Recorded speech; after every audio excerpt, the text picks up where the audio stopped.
Penguin Random House presents India's Struggle for Independence, revised and updated by Bipan Chandra, Mridula Mukherjee, Aditya Mukherjee, Sucheta Mahajan, K.N. Panikar, read by Derek Denzil.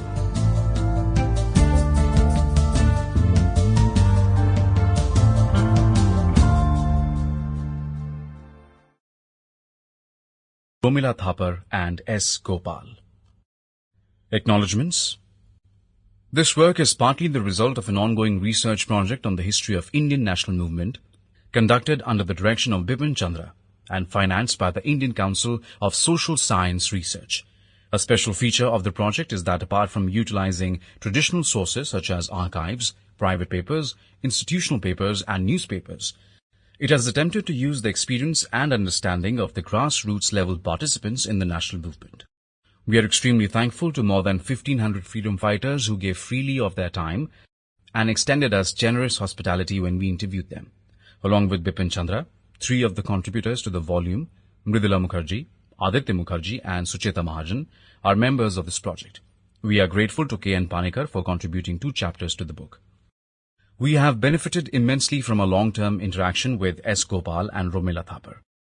Many colleagues and students, V. Ramakrishna, D.N. Gupta, Prem Chaudhary, Mohinder Singh, Sashi Joshi, Bhagwan Josh, Lajpat Jagga, A. Murali, K. Gopalan Kutti, C. S. Krishna, Gyan Kudasya, Visalakshmi Menon, A. Thomas, Vinita Damodaran, Harjot Oberoi, Nirja Singh, C. Chandra Mohan, have enabled us to evolve our ideas and have also helped in several other ways.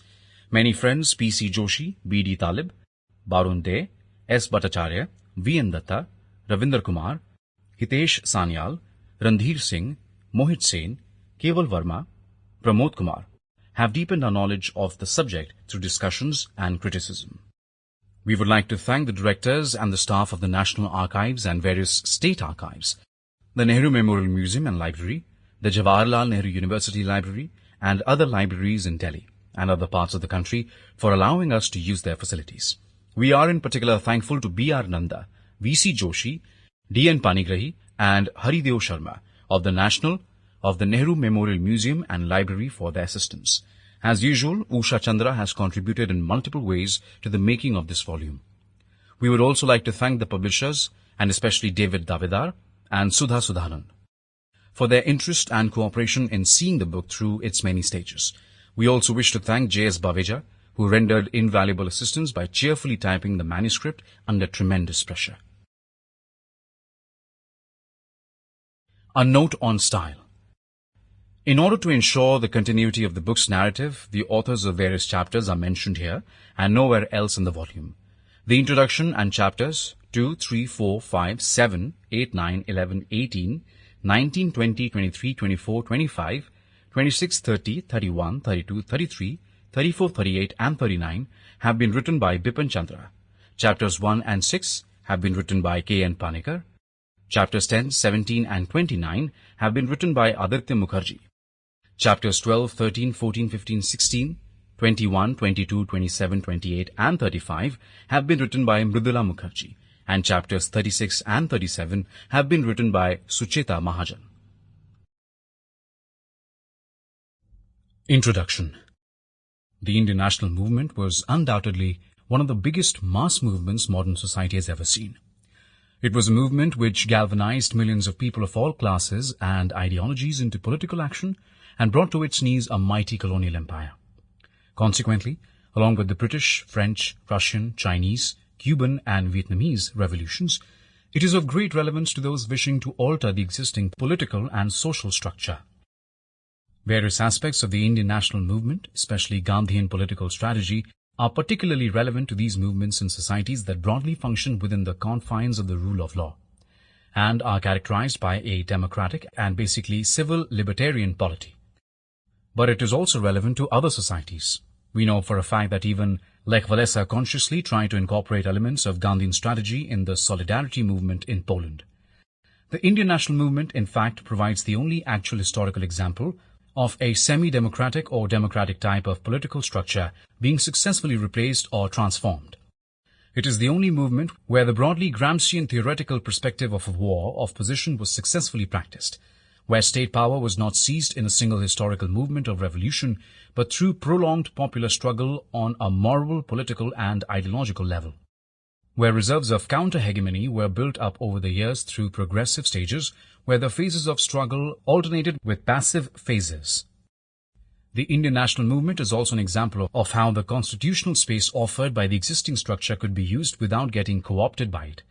It did not completely reject the space, as such rejection in democratic societies entails heavy costs in terms of hegemonic influence and often leads to isolation, but entered it and used it effectively in combination with non-constitutional struggle to overthrow the existing structure.